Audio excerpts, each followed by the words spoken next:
Hello. Welcome back to this channel.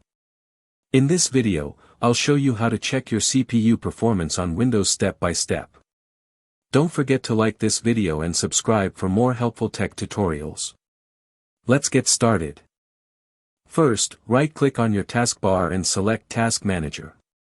Or simply press Ctrl plus Shift plus Escape on your keyboard to open it quickly. Once Task Manager opens, click on the Performance tab. Here, you'll see your CPU performance in real time. Now click on CPU.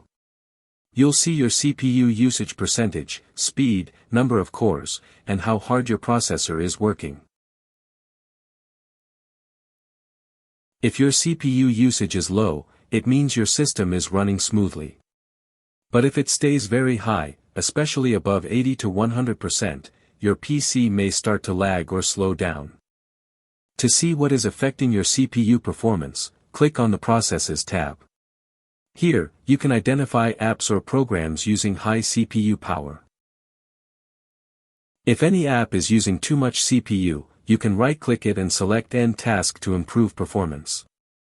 And that's how to check CPU performance on Windows. Thanks for watching.